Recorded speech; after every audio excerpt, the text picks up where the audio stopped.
성부와 성자와 성령의 이름으로 아멘. 하늘을 우러러. 사랑을 하느님 아버지 뜻 안에서 스승이신 예수님과 도움이신 성령님과 사랑을 성모님과 성요새 아버지와 성미칼 대천사와 하늘의 모든 거룩한 천사들과 성인들의 정보를 청하며 기도드립니다.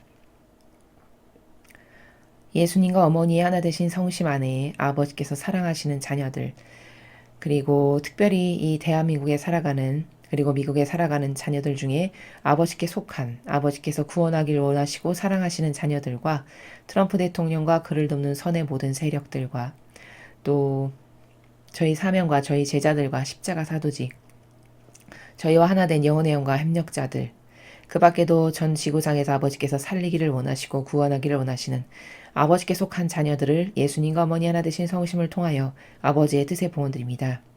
아버지, 마지막 시대에 점점 그 악의 추악한 민낯이 드러나고 있습니다.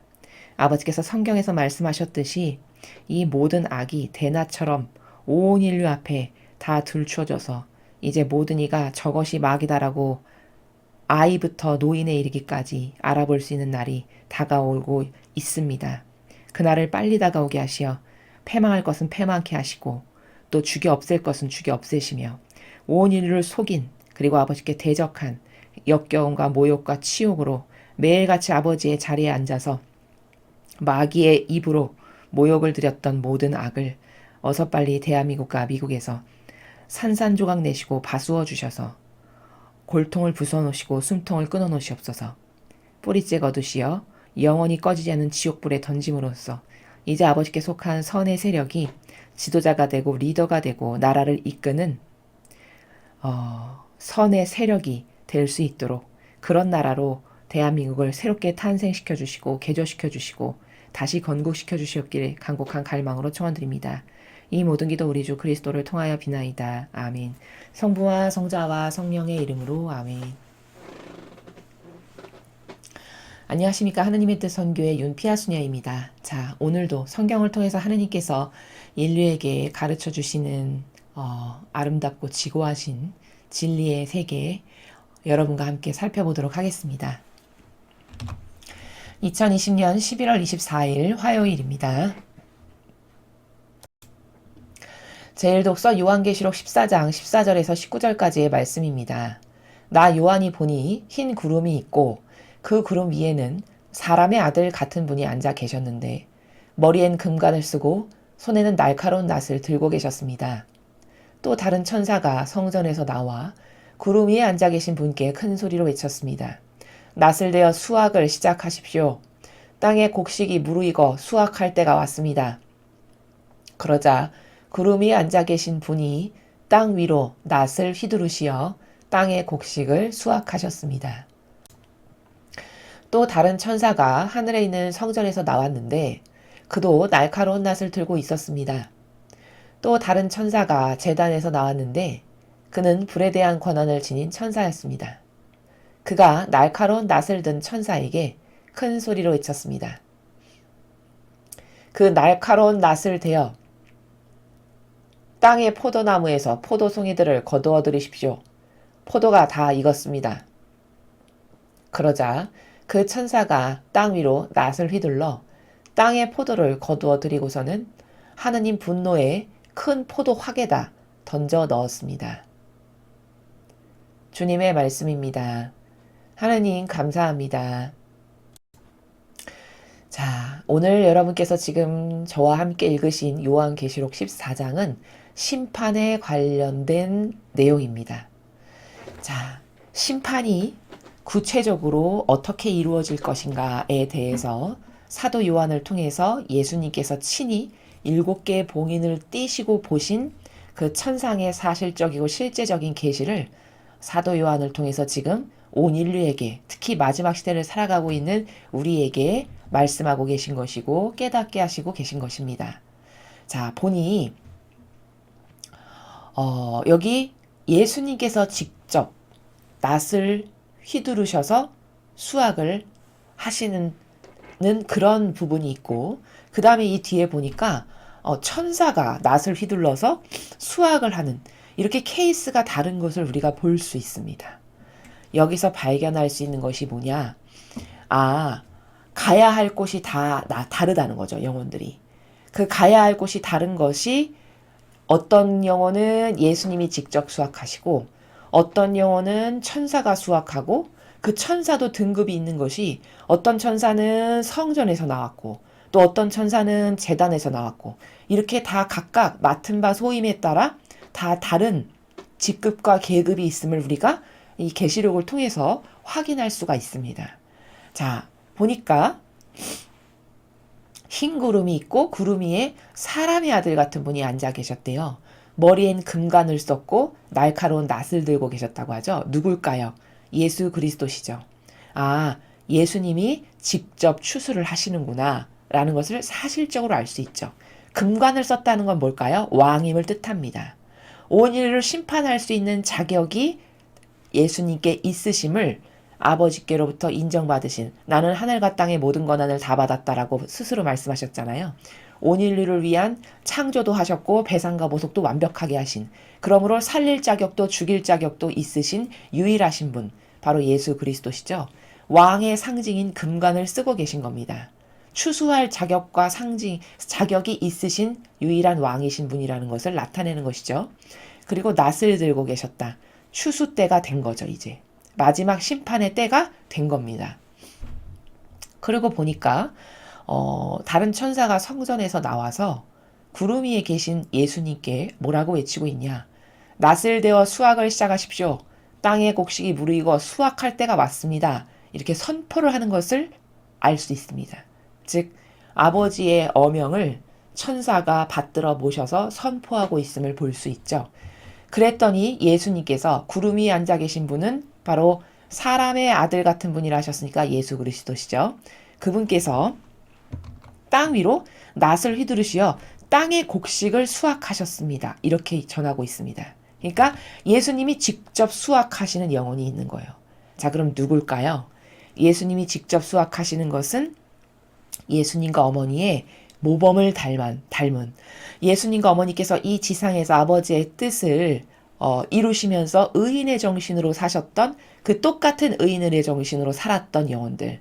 그래서 예수님과 어머니와 같은 희생, 배상과 보속, 그리고 아버지를 닮은 자비, 그리고 고통을 사랑한, 그래서 아버지의 뜻을 이루기를 갈망했고 그런 열매를 맺은 바로 예수님과 같은 의인의 의복을 입은 이 사람들의 영혼을 예수님께서 직접 수확하시는 것입니다.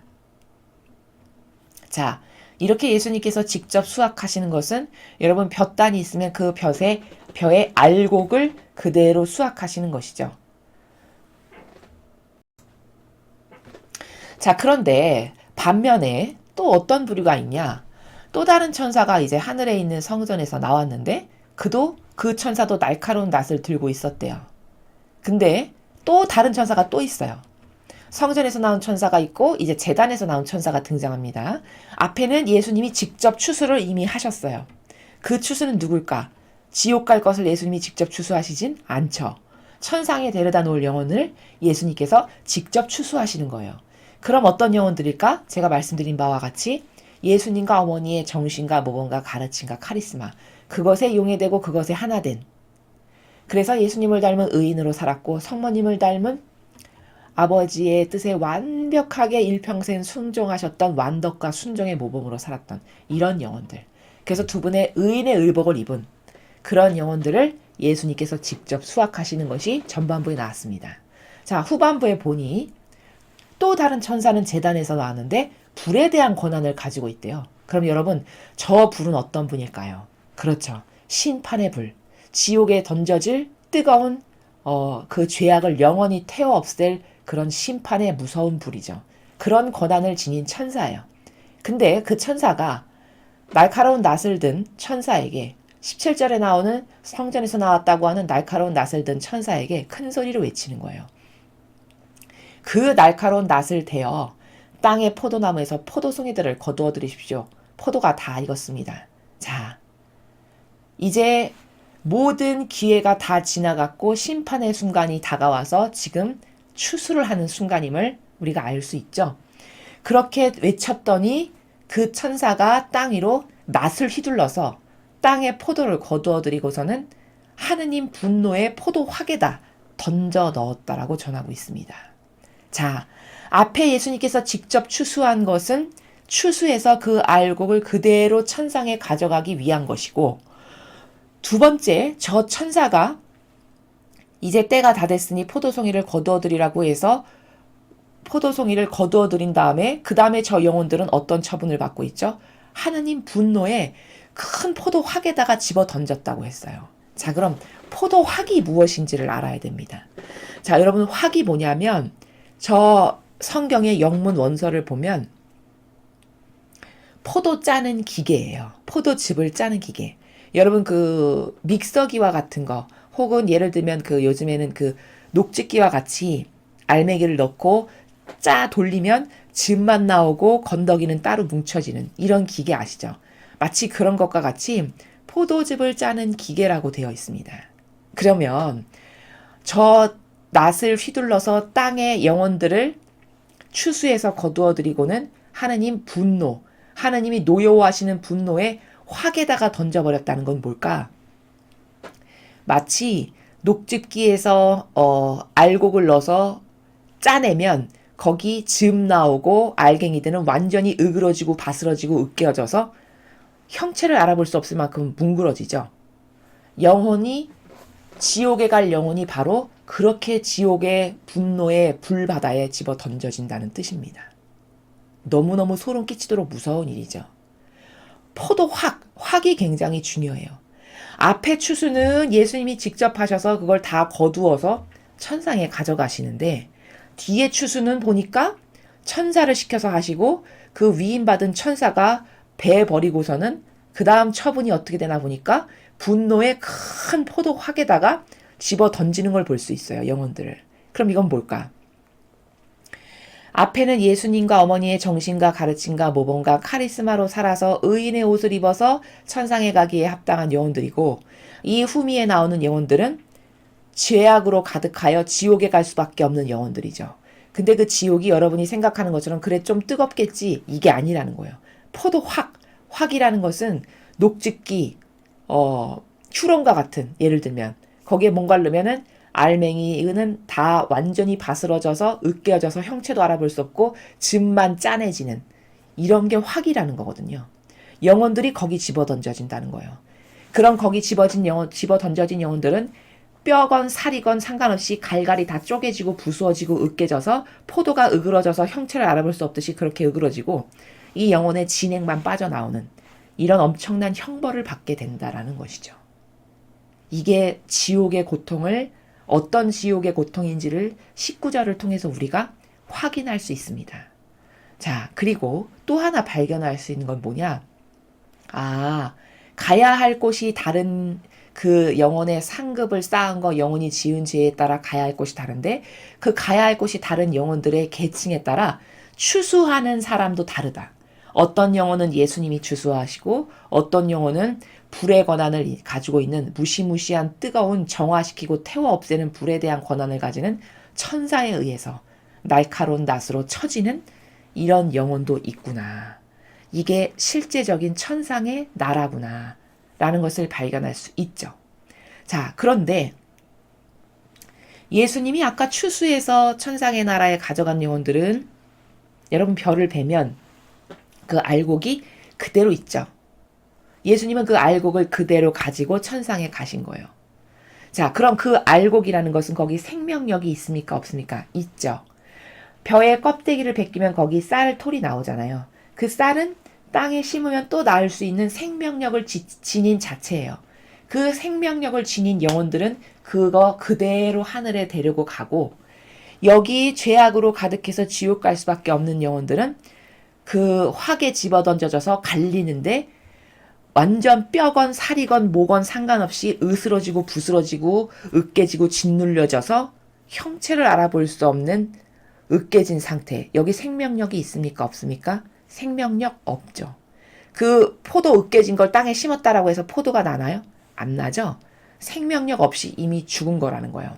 바로 지옥의 형벌이라는 것은 이렇게 으깨지고 바수어지고 부수어지고 짓눌려지고 완전히 아스라져서 형체를 알아볼 수 없는, 다시는 새롭게 거기서 무엇인가 탄생할 수 없는 완벽한 죽음. 이게 지옥의 나라라는 것을 포도학이라고 하는 비유를 통해서 예수님께서 우리에게 알려주시는 거죠. 그렇지만 예수님에 의해서 추수된 영혼들은 저렇게 갈리거나 으깨는 일 없이 그대로 추수돼서 천상에 가져가시죠. 이건 나달을 뜻해요. 쌀의 나달이 거기 밑에 그 흰 눈 부분이 생명력 있는 부분이고 그것은 땅에 심으면 다시 나죠. 그럼 뭘까? 이 영혼은 생명력 있는 그대로 예수님에 의해서 천상의 나라로 가서 거기서 무한정 다시 자라날 영원한 생명을 누릴 그런 생명력 남아있는 것 그대로 데려가서 그 천상의 나라에서 아름다운 생명력을 꽃피게 되는 영혼들이라는 것이고, 화게 던져졌다는 것은 다시는 소생 가능성 없는, 왜? 으깨지고 바스러지고 짓눌려지고 완전 어그러지고 바스러져서 형체를 알아볼 수 없으므로 그것은 땅에 다시 심는다고 해서 다시 포도가 절대 날 수 없는 죽음 자체. 이게 지옥의 형벌이다라는 것을 우리가 오늘 이 마지막 심판의 추수의 과정을 통해서 알 수 있다라는 겁니다. 자, 그럼 여러분, 예를 들어 자원한 봉사자들, 사제, 주교, 추기경, 수도자, 교황 이렇게 불림받은 사람들은 하느님께서 뭐라고 말씀하셨죠? 성경을 통해서 나는 많이 준 사람에게는 많이 요구한다 하셨어요. 자, 그럼 많이 준 사람들이죠. 왜? 권한을 줬죠. 아버지를 닮은 영예를 줬죠. 사람들로부터 많은 칭송을 받고 칭찬을 받을 수 있는 이런 은총을 주셨죠. 또 거저 먹고 살게 해주시죠. 또 똑바로만 했으면 진리를 깨닫고 발견할 수 있는 이런 은총도 주셨겠고, 이런 많은 은총과 배려가 있는 아버지께서 저 아버지 닮은 일꾼 해보겠습니다라고 해서 특별한 은총과 많은 것을 부어주신 직분들이 바로 이런 하느님의 일꾼이라는 직분입니다. 그러면 그들은 본전이 뭐냐? 최소 예수님과 어머니와 같은 삶을 살려는 똑바른 의지 가운데 살았어야 그게 본전이에요. 그렇게 해서 맺은 열매가 1달란트 늘렸는지 2달란트 늘렸는지 3달란트 늘렸는지에 따라서 하늘나라의 천상에 가야 될 위치와 자리는 다 달라지는 것뿐이에요. 그럼 최소 본전치기는 뭐냐? 예수님을 닮은 어머니를 닮은 의인의 옷을 입었어야 된다는 거죠.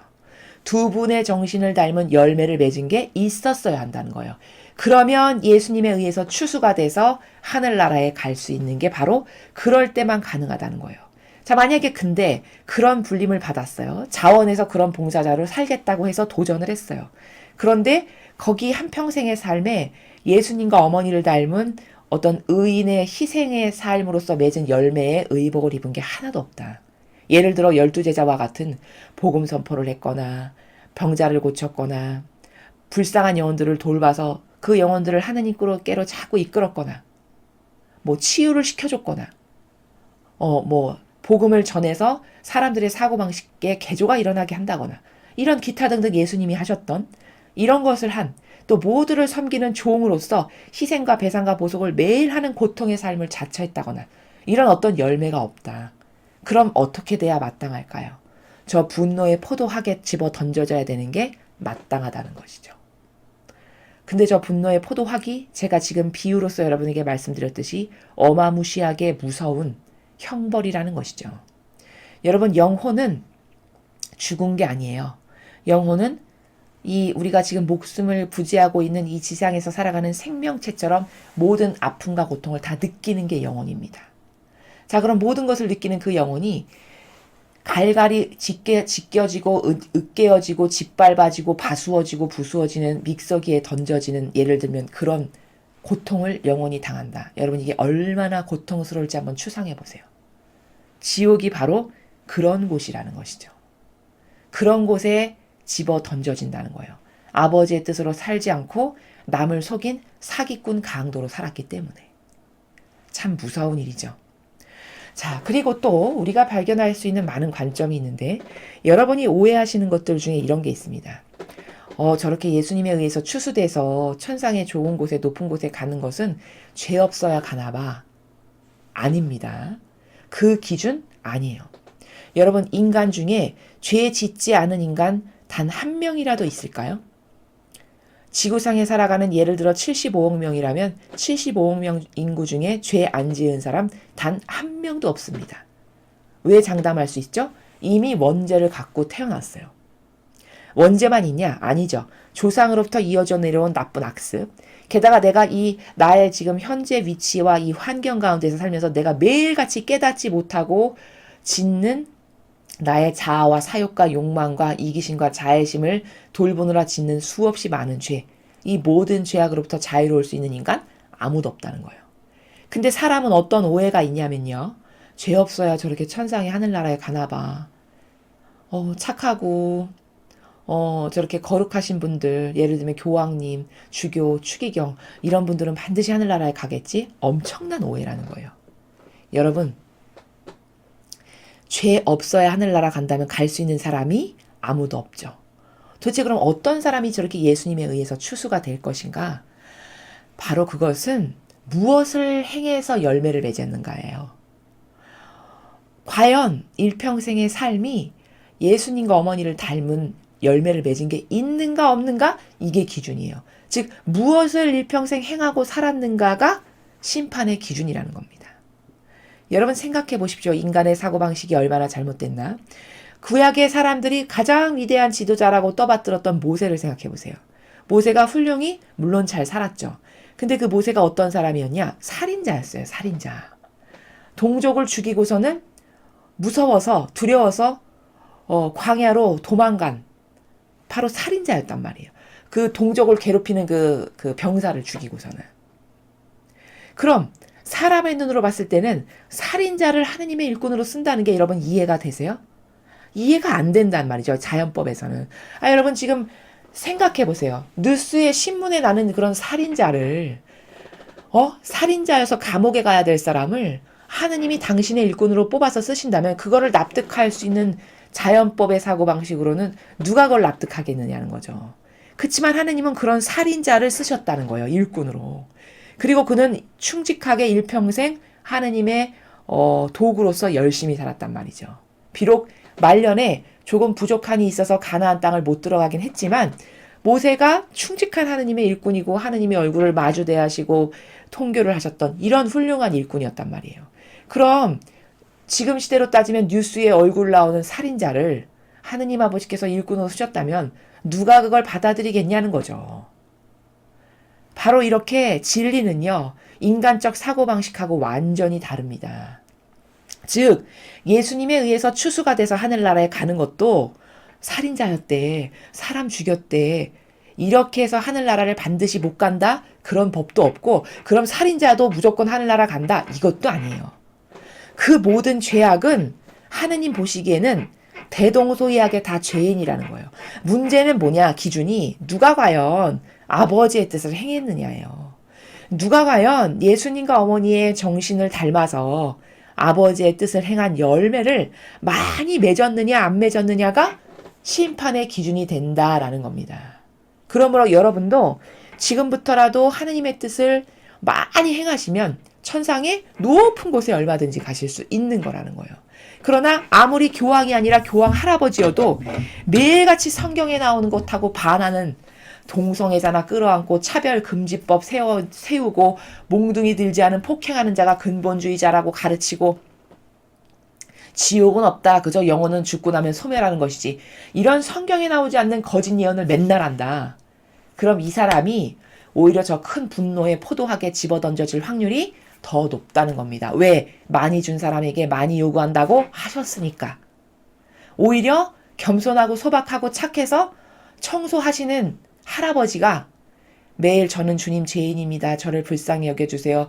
이런 묵주기도를 성실히 충실히 바치시면서 자신에게 주어진 환경 가운데 불쌍한 사람들을 돕고 남을 사랑하는 마음으로 포용하고 수용할 줄 알고 고통을 사랑했다. 그럼 이분이 천상의 나라에 가시기에 더 합당하다는 거예요. 그러나 사람은 거꾸로 이해를 한다는 거죠. 왜? 기준이 없으니까요. 진리를 알면 기준이 생길 텐데 어떤 따라야 될 가치의 절대성이 생길 텐데 진리를 모르기 때문에 기준이 없고 막연한 자기 오감, 그냥 막연한 자기 정서가 봤을 때 착해 보여. 선해 보여. 조용조용하고 말도 착하게 하고 남에게 친절해 보이는 것이 좋은 사람 같아. 그러니까 하늘나라 가겠지. 이건 엄청난 오류라는 겁니다.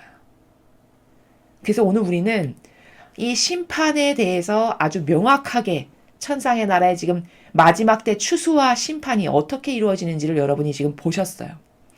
자, 하나 더 말씀드리면 저 확에 집어던져져서 포도 짜지듯이 즙은 나올 거고 이 모든 거는 갈려가지고 덩어리져서 형체도 알아볼 수 없을 만큼 이런 고통으로 일그러질 건데 여기서 무서운 원리가 뭐냐. 자, 여러분, 예수님이 우리를 위해서 피를 한 방울도 남기지 않고 다 흘리셨죠.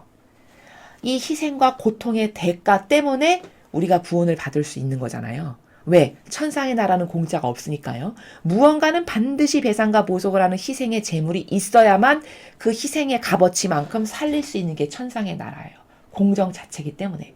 그래서 예수님은 우리를 위해서 배상과 보속을 완벽하게 하셔서 피 한 방울도 남기지 않고 쏟으셨어요. 자, 그런데 저 분노의 학에 집어던져지는 영혼들은 예수님의 이 피를 헛되게 한 영혼들이죠. 자기를 위해서 그런 엄청난 피를 흘리셨는데 이 피를 다 헛되게 했기 때문에 분노의 지옥의 확에 집어 던져지는 거잖아요. 그런데 얼마나 천상의 나라가 공정하냐면요, 여러분. 확에 던져지면 거기서 갈려서 덩어리는 으깨어져서 형체도 알아볼 수 없이 으스러질 거고 즙은 짜질 거잖아요. 저 포도 기계가. 자, 이때 포도즙에 의해서 즙이 짜져지는 게 뭐냐? 지옥에 간 영혼이 한평생 예수님의 피를 헛되게 했던 그 죄악 있죠. 그 죄악만큼 짜져서 즙으로 나와야 되는 게 그게 죽은 다음에야 지옥에서 배상과 보속으로 자기의 고통으로서 그것을 갚는 것을 저렇게 명화하신다는 거예요. 얼마나 공정하고 얼마나 완벽하며 또 얼마나 무섭습니까? 그쵸? 포도학이라는 거는 즙과 건더기가 걸러지는 기계거든요. 포도를 짜는 기계니까요. 그럼 영혼을 저기 집어 던져지면 영혼의 즙이 짜지겠죠.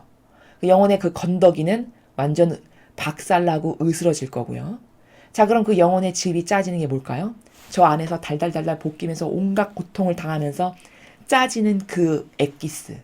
그 엑기스가 자신이 일평생 살면서 예수님의 피를 헛되게 했던 그렇게 많은 피를 나 때문에 흘리시고 배상보석을 완벽하게 하셨는데 그 값을 하나도 효용과 가치가 없게 하고 헛되게 한 그 대가를 지옥에 가서 저렇게 고스란히 다 갚는다는 말씀이라는 겁니다. 이래서 천상의 나라는 정말 정밀하게 공정하고요. 공짜란 절대 있을 수 없고요.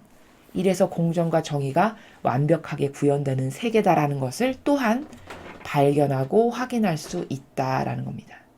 그래서 여러분, 우리는 저런 고통을 당하지 않으려면 살아있을 때 빨리빨리 내 죄악을 갚아야 돼요.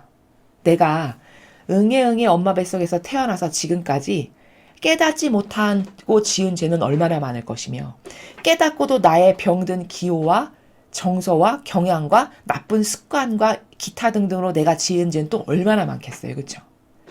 그럼 내가 배상과 보속을 내 죄를 저는 주님 깨닫지도 못하고 알지도 못하는 제가 지금까지 태어나서 오늘날까지 아버지께 얼마나 많은 모욕과 역경을 드렸는지 감히 상상할 수도 없는 그 죄악을 배상과 보속하는 마음으로 이 기도를 바칩니다. 또 나라가 지은 죄도 제가 대신 배상과 보속합니다. 이렇게 하는 것이 결코 여러분이 손해가 아니라는 겁니다. 여러분이 고통을 사랑하고 희생을 사랑하는 것은 여러분의 영혼이 저렇게 지옥에 던져져서 저런 무시무시한 형벌을 받을 것을 이 지상에서 매일 조금씩 되갚는 엄청나게 축복받는 행위라는 것을 아셔야 돼요. 그래서 그 배상과 보속으로 내 죄악을 다 닦고 남의 죄까지도 내가 배상과 보속을 하면 이제 그때서야 의인으로서 공로를 내가 이 지상에서 쌓는 것이 되겠죠. 남의 죄까지, 나라의 죄까지 내가 배상과 보속을 하면 바로 그런 것이 공로가 돼서 천상에 갈 수 있는 기틀을 바로 그때서야 이 지상에서 우리가 마련하는 거다. 그러므로 배상과 보속하는 시간은 사실 엄청난 여러분이 상급을 쌓는 시간이요. 여러분의 죄악을 닦아내는 엄청 소중한 시간이라고 하는 올바른 가치관을 가져야 된다는 거예요. 그럼 여러분 세상에서 배상과 보속과 고통을 싫어할 사람은 단 한 명도 없겠죠. 이 가치를 안다면. 죽고 나서 저렇게 무시무시한 화ಗೆ 집어던져져서 갈리는 고통을 당하느니 내가 살아있을 때 매일 기도와 희생과 배상과 보속과 고통을 사랑하고 수용할 수 없는 남 끌어안아서 수용하고 그리고 내 가족을 하느님을 사랑하는 마음으로 예수님과 어머니를 사랑하는 마음으로 사랑하며 이런 것을 계속 매일 조금씩 조금씩 행한다면 내가 일평생 지은 죄악을 지금 닦고 있는 거고 게다가 남까지도 희생으로 사랑하고 그 남을 위해서 기도도 하고 배상보속도 하고 고통도 이렇게 했다면 여러분은 지금 천상의 나라에 갈 수 있는 상급을 쌓는 엄청나게 소중하고 귀한 시간을 지상에서 보내고 계신 거라는 거예요. 요 사실만 알아도 고통을 싫어할 사람은 없다는 거죠. 영원한 세계를 믿는다면. 안 믿는다면 뭐 어쩔 수 없겠지만요. 그러니까 고통은 희생은요. 엄청 영혼에게 좋은 거예요. 내 영혼에게 이것보다 더할 나위 없는 보약은 없다라고 제가 왜 말씀드리냐. 바로 이런 원리 때문에 내 죄악을 갚는 길이요. 내가 내 죄악뿐만 아니라 다른 사람, 나라를 위한 고통 이런 것까지 만약에 하게 된다면 나는 그거 할 때만이 유일하게 천상에 갈 수 있는 기회의 기틀을 마련하는 거고 상급을 쌓고 있는 순간이다라는 겁니다. 그러니 고통이 우리에게 얼마나 귀중하고 소중한 건가. 내 영혼을 살리는 보물과도 같은 거다. 희생이 얼마나 좋은 건가. 내 영혼이 천상에 갈 수 있게끔 내 죄를 닦아주고 상급을 쌓고 있는 순간들이 바로 여러분이 고통을 사랑하고 희생을 사랑하는 모든 순간들이라는 겁니다. 그러니 이게 얼마나 귀한 시간인지를 아시겠죠? 요것만 알아도 이 지상에서 우리가 매일 당하는 고통을 허무하게 그냥 날려버리지 않을 수 있어요. 그 모든 고통을 예수님과 어머니 하나 되신 성심 안에서 여러분이 제가 지금 이거 하는데 고통스러운데 예수님과 어머니 두 분을 모시고 제가 이 고통을 사랑하겠습니다. 제가 이 희생 사랑할게요. 제가 그동안 깨닫지 못해서 지은 죄에 이 희생과 고통을 사랑하는 것을 받으시고 제 죄악을 용서해 주세요. 또 제가 나라가 이렇게 위태롭고 어려운데 이 나라를 살리는 희생과 배상과 보석의 예물로 제가 이 고통을 사랑하겠습니다. 이 나라 살려주세요. 훌륭한 리더, 대통령을 예수님과 어머니 뽑아주세요. 만약에 이렇게 매일 배상과 보석을 한다. 그럼 매 순간순간 어마어마한 상급과 죄악을 닦는 것을 여러분은 하고 계신 거다라는 겁니다. 이것이 바로 고통을 사랑해야 되는 효용과 가치고 고통이 얼마나 인생에서 좋은 것인가를 수많은 관점이 있는데 그거 중에 겨우 하나만 말씀드린 거예요. 고통이 영혼에게 보약인데 왜 보약인지는 이것 말고도 엄청나게 많은 이유가 있어요. 발견해야 될 것들이.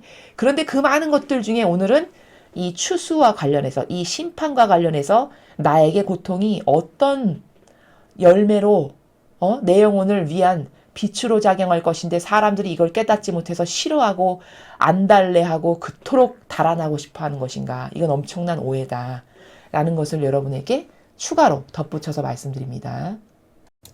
자, 계속해서 오늘 주신 복음 말씀 함께 보시겠습니다. 루카복음 21장 5절에서 11절까지의 말씀입니다. 주님 영광 받으소서. 그때 몇몇 사람이 성전을 두고 그것이 아름다운 돌과 자원 예물로 꾸며졌다고 이야기하자 예수님께서 이르셨다. 너희가 보고 있는 저것들이 돌 하나도 다른 돌 위에 남아있지 않고 다 허물어질 때가 올 것이다. 그들이 예수님께 물었다. 스승님, 그러면 그런 일이 언제 일어나겠습니까? 또 그 일이 벌어지려고 할 때 어떤 표징이 나타나겠습니까? 예수님께서 이르셨다. 너희는 속는 일이 없도록 조심하여라. 많은 사람이 내 이름으로 와서 내가 그리스도다. 또 때가 가까웠다 하고 말할 것이다. 그들 뒤를 따라가지 마라. 그리고 너희는 전쟁과 반란이 일어났다는 소문을 듣더라도 무서워하지 마라. 그러한 일이 반드시 먼저 벌어지겠지만 그것이 바로 끝은 아니다. 이어서 그들에게 말씀하셨다. 민족과 민족이 맞서 일어나고 나라와 나라가 맞서 일어나며 큰 지진이 발생하고 곳곳에 기근과 전염병이 생길 것이다. 그리고 하늘에서는 무서운 일들과 큰 표징들이 일어날 것이다. 주님의 말씀입니다. 그리스도님 찬미합니다. 자, 공교롭게도 오늘은 일독서도 복음도 심판, 즉 마지막 때에 관해서 말씀하고 계십니다. 자, 여러분 지금 예수님께서 말씀하시는 이때, 그럼 그때가 언제 오겠습니까? 그때가 되면 이렇게 될 거다. 바로 지금 저 말씀하신 때가 바로 지금입니다. 왜 지금인지 제가 여러분에게 설명을 드리겠습니다. 자, 이스라엘 사람들이 이제 엄청 거대하고 아름다운 성전, 그걸 두고 막 칭송을 하면서 막 이제 감탄을 하는 거예요.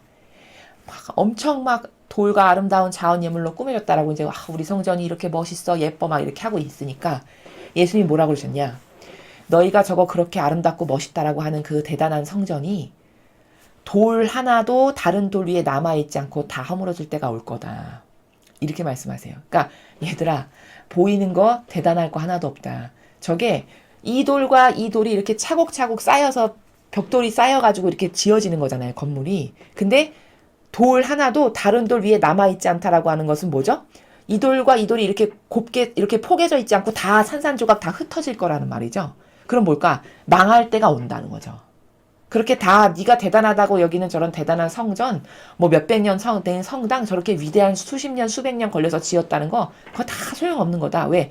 다 망가지고 붕괴되고 없어져서 망할 날이 올 거니까. 이렇게 말씀하시는 거예요. 그러니까 깜짝 놀라서 스승님 그러면 그런 일이 언제 일어나겠습니까? 또 그런 일이 벌어지려고 할 때 어떤 표징이 나타나겠습니까? 저런 멸망이 오려면은 징조가 뭡니까? 알아야 대피를 하고 알아야 뭐 어떤 그것에 대비를 할 거 아니에요? 그러니까 그런 일이 벌어지려면 어떤 표징이 일어날까요? 이렇게 물어봤어요. 그랬더니 예수님께서 너희는 속는 일이 없도록 조심해라. 많은 사람이 내 이름으로 와서 내가 그리스도다 또 때가 가까웠다 하고 말할 것이다. 그들 뒤를 따라가지 마라. 자, 여러분. 뭐 예를 들어 누구가 30만 명이 있대. 거기. 그래서 거기서 하면은 마지막에 구원받는데 14만 4천 명에 들려면 거기 가야 되는데 뭐 이런 종교 있잖아요, 우리나라에. 거기. 또 어떤 사람은 내가 하늘로부터 위대한 정기를 받았어. 내가 우주의 모든 법칙을 다 아니까 다 나에게 물어보십시오. 이렇게 허무맹랑하게 근거하지도 않는 소리를 하는데 거기도 신도가 막 이렇게 많이 있고 또 진리를 가르치지도 않는데 자신의 뇌피셜만을 말하는데 위대한 지도자, 리더, 하느님이 보내신 사람이라고 해서 막 무슨 이상한 형식 같은 거 막 하고 이런 이상한 종교 이런 거 지금 우리나라에 이미 있잖아요. 얼마 전에 코로나 바이러스가 모 종교 신자가 그 집회에 그 자신의 예배에 참가하려고 지방에 갔다가 그게 시발점이 돼서 터졌다라고 뉴스에서 보도를 했죠. 이게 뭘까? 이게 내가 그리스도다, 내가 구원자다, 내가 하느님의 뜻을 받은 사람이다 이렇게 하는 사람들이 지금 여기저기에 이미 있음을 여러분이 보고 계신 거예요. 그리고 그런 사람들 밑에 신도가 막 30만 명이 있네, 몇십만 명이 있네 이러잖아요, 실제적으로.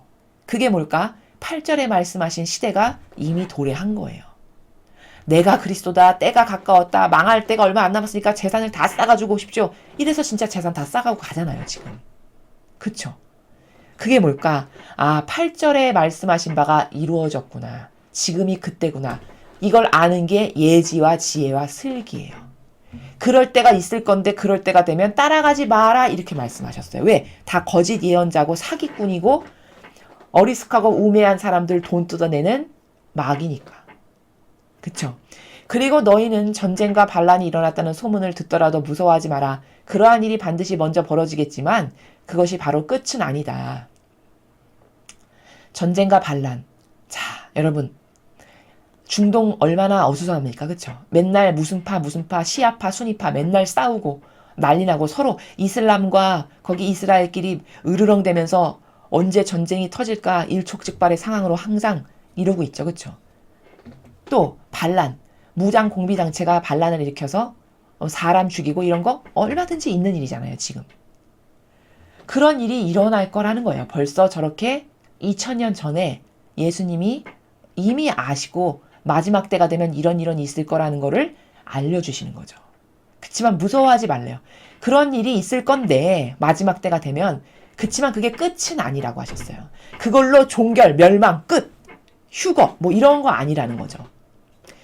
이어서 뭐라고 말씀하셨냐? 민족과 민족이 맞서 일어나고 나라와 나라가 맞서 일어나며 큰 지진이 발생하고 곳곳에 기근과 전염병이 생길 것이다. 자, 여러분.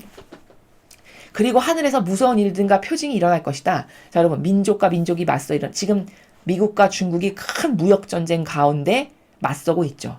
하나는 선의 세력이고 하나는 악의 세력이에요. 분명히. 그리고 남의 나라의 선거까지 깊숙이 개입해가지고 지금 그 진실을 밝히느라 트럼프 대통령이 많은 변호인단과 또 여러 가지 자신을 도와줄 수 있는 선의 세력을 중심으로 지금 맞서 싸우고 있잖아요. 민족과 민족이 맞서 일어나고 있는 거예요, 지금. 나라와 나라가 맞서 일어나며. 나라와 나라가 지금 서로 으르렁대며 선악의 치열한 전쟁을 하고 있잖아요. 10절의 말이 이루어졌다는 거죠. 또 지진이 발생하고 곳곳에 기근과 전염병이 생길 거고 하늘에 무서운 일들과 표징이 일어날 거다. 자, 여러분, 일본의 쓰나미 얼마나 많이 일어났습니까? 요 몇 년 전까지만 해도. 중국 얼마 전에 비 너무 많이 와가지고 그 주방인데 물고기 기어다니는 거 보셨어요? 물난리 나서? 사람들이 자기 집에 물이 들어와가지고 주방이건 마루건 방이건 물고기가 거기 둥둥 떠다니는 이런 지경이에요. 이런 물난리가 나고 막 전염병 돌고 쓰나미가 맨날 와가지고 일본이 난리 나고 이게 뭐예요? 자연재해가 이미 발생하고 있는 거예요. 그러면 8절, 9절, 10절, 11절의 말씀이 다 이루어졌네요. 지금까지 객관화시켜서 살펴보면 그럼 뭘까? 예지가 있는 사람은 마지막 때구나. 이걸 알아야 된다는 거예요. 이게 예지예요. 여러분 무슨 예지가 있고 지혜가 있고 슬기가 있으라니까 마치 근거도 없는데 점쟁이가 무슨 점치는 것처럼 언제쯤 되면은 마지막 재앙의 때가 오겠어. 이게 예지가 아닙니다. 예수님은 절대 막연한 근거 없는 사입이 어떤 무당이나 이런 것처럼 절대 말씀하시지 않아요. 진리는 그런 세계가 아니에요. 진리는 과학보다 더 정확하다라고 제가 수없이 많이 말씀드리죠. 자, 8절 이루어졌죠. 사입이 이상한 교주들 많이 날뛰죠. 9절 전쟁과 반란, 맨날 중동에서 싸움 나고 전쟁 나고 무슨 무장군 단체가 막 사람 죽이고 9.11 테러도 그래서 일어난 거잖아요. 9절 일어났어요, 이미. 10절 민족과 민족이 맞서고 나라가 중국과 미국이 으르렁대고 지금 선악의 치열한 전쟁을 하고 있고 이 전 세계가 선악의 치열한 영적 전쟁으로 온 세계가 지금 몸살을 앓고 있어요. 부정선거가 베네수엘라도 다 침투해서 그런 공산당의 대통령을 뽑은 것이 부정선거 때문이라는 것이 지금 속속속속 다 드러나고 있다고요. 여러분 다 찾아보십시오. 지금 전 세계가 어떻게 돌아가고 있는지. 여러분 남미 있죠. 남미가 거의 다 못 살죠. 사회주의 때문에. 왜 그런지 아십니까? 남미의 수많은 나라에 이 공산주의 세력이 알게 모르게 부정선거를 해서 거기다 공산주의 지도자를 뽑아놨기 때문이라는 게 드러나고 있어요, 지금. 이게 뭘까? 민족과 세력 간에 다툼과 치열한 전쟁을 하고 있는 거예요, 우리가. 10절 이루어졌죠? 11절 재해, 기근, 전염병, 물난리, 지진 이미 이루어졌잖아요. 그럼 예수님 말씀하신 모든 게 다 이루어졌어요. 지금이 바로 예수님 말씀하신 마지막 때구나. 이렇게 결론 내고 도출낼 줄 아는 게 진리를 아는 사람이고 진리를 통해서 예지로 뭔가를 보고 대비할 수 있는 사람이다라는 거예요. 그러므로 우리는 지금 마지막 시대를 살아가고 있는 게 맞죠. 입증이 됐죠. 제가 매일 여러분에게 우리는 마지막 시대를 살아가고 있습니다. 그게 근거 없이 말한 게 아니라 바로 예수님의 이런 말씀을 근거 삼아 그러니까 바로 저렇게 말씀하신 게 다 이루어졌으니 지금이 그때구나. 지금이 마지막 시대구나. 라는 겁니다. 그런데 이 마지막 시대로 그럼 종치고 끝나고 인류는 멸망하는 거냐? 끝은 아니다. 9절에 이렇게 말씀하셨잖아요. 그러니까 뭐냐? 악이 마지막 발악을 해서 저렇게 미국의 대선까지도 개입하고 온 나라를 뒤흔들고 우리나라뿐만 아니라 뭐 남미 못 사는 이런 모든 나라의 선거에 개입해서 다 뒤흔들고 자기네들이 원하는 지도자를 앉히고 이런 일을 지금까지 수백 년 동안 계획해서 해왔어요. 그 결정체의 열매를 지금 미국에서 맺기 위해서 발악을 하고 있는데 거기에서 지금 마지막 부딪혀주는 선의 세력인 유일한 트럼프 대통령이 지금 생존해서 살아있는 거예요. 그래서 그가 치열하게 영적인 전쟁을 하고 있는 겁니다. 지금 이렇게 돌아가고 있는 거예요. 전 세계의 영적 환경이. 그럼 이게 마지막 시대고 그럼 이 시대에 망할 거냐 이렇게 돼서 그게 아니라 끝은 아니다라고 하신 게 뭐죠? 이 치열한 영적 전쟁에서 선의 세력이 승리할 거예요. 왜? 계시록에 그 선의 세력이 승리하고 탕녀가 불에 태워 죽여서 그 연기가 올라가는 것을 보고 모든 전 세계 사람이 아, 저기 마귀가 저렇게 죽는구나를 깨닫는다고 하셨어요. 그럼 뭘까? 이 마귀는 태워 죽여 없어져 버릴 거라는 거예요. 망할 거라는 거예요. 단지 정확한 몇 월, 며칠, 몇 시만 우리가 모를 뿐인 거죠. 그럼 그렇게 해서 마귀가 죽었어요. 그럼 어떻게 될까? 새천년 왕국이라고 하는 성화시대, 피앗교회의 시작이 되고 그 피앗교회 성화의 시대는 예수 그리스도께서 다스리시는 시대. 그렇게 천년을 예수님께서 다스리시고 완벽하게 인류가 이제 진리에 의해서 다스려질 수 있는 인류가 되면 그때 예수님이 아버지 이제 아버지의 뜻이 다 이루어졌습니다. 직접 다스리시옵소서 하고 드린다라고 하는 게 계시록에 다 나와 있다라는 거예요. 인류는 지금 이 흐름 가운데 가고 있어요. 그러니까 여러분이 좌절하실 필요가 하나도 없다는 게 이게 끝이면 모르겠지만 이건 끝이 아니에요. 영적 치열한 전쟁의 하이라이트 피크점을 찍는 시기를 지금 우리가 살고 있을 뿐이에요. 그러니까 고통스러운 거예요. 왜? 정직이 죽은 것 같고 진리가 죽은 것 같고 진실은 다 파묻힌 것 같고 사실을 따르는 세력은 없는 것 같이 보이니까요. 그리고 사실 그런 세력들이 지금은 소수가 돼버렸죠. 다 마귀밥으로 잡혀 먹혔으니까요. 다른 사람들은 왜? 사욕과 욕망을 죽이지 못해서. 그치만 소수라고 해서 하나님이 절대 이 세력을 못 물리치시냐? 그런 거 아닙니다. 여러분 조금 남았다고 해서 마귀 못 이기냐? 그런 거 아니에요. 왜? 이거는 인간이 이기는 게 아니라 하나님이 이겨주시는 싸움이기 때문에 이건 인간이 전쟁을 하거나 무슨 노력을 해서 이겨질 수 있는 게 아니라 이건 하나님이 개입하셔서 싸우시는 거기 때문에 인간의 숫자가 많고 적고 하고는 아무 상관도 없어요. 사실. 단지 우리의 반향을 칼날같이 예리하게 잘하면 단축될 거고 반향을 똑바로 못한다. 그럼 고통의 시간이 길어지는 이런 차이만 있을 뿐이다 라는 겁니다. 요약 정리하면. 이해가 되시죠? 그래서 오늘 일독서도 계시록을 통해서 추수해서 마지막에 천상에 갈 건가 지옥으로 떨어질 건가에 대한 그 사실적 나라를 여러분이 계시록을 통해서 보셨어요. 천상에 갈 나라는 나다를 알곡을 걷어서 손상됨 없이 그대로 가져가시는 왜? 그 생명력으로 무한히 성장시키고 발전시킬 나라가 천상의 나라니까. 근데 이 지옥으로 포도 확으로 집어던져질 영혼들은 확에 집어던져져서 으스러지고 으깨지고 부스러지고 뭉그러지고 그리고 즙은 짜나오는 이런 어마무시한 형벌을 받을 건데 바로 그 즙이 뭘까? 이 영혼이 예수님이 피 한 방울도 남기지 않고 다 쏟으셔서 우리를 구원하셨는데 그 피 한 방울도 남기지 않고 쏟으신 희생과 배상과 보석의 대가를 하나도 똑바로 반영하지 못해서 갚질 못했어. 그거 값을 못했어요. 그럼 어떻게 될까요? 지옥 가서라도 너는 그 즙을 짜내서 갚으라는 거예요. 그래야 공정하고 정의로운 거죠. 그렇죠? 이런 어마어마한 형벌이 기다리고 있다는 거예요. 또 실제적으로 마지막 때가 되면 이런 일이 일어날 거다라는 것을 오늘 복음에서 예수님이 말씀하셨어요. 자, 그런데 그 복음에 이렇게 될 거다가 지금 다 이루어졌어요. 그 시대를 우리가 지금 살고 있음을 확인했어요. 그렇죠? 그럼 이 시대는 마지막 시대구나라는 것을 알아야 돼요. 지혜와 예지가 있다면.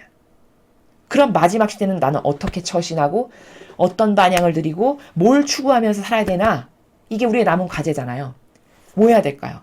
배상과 보석 엄청 많이 해야 되고 내 죄악 씻는 기도, 뭐 희생, 배상, 보석, 고통, 사랑하기 이거 엄청 많이 해야 될 기회가 이때밖에 없어요. 왜?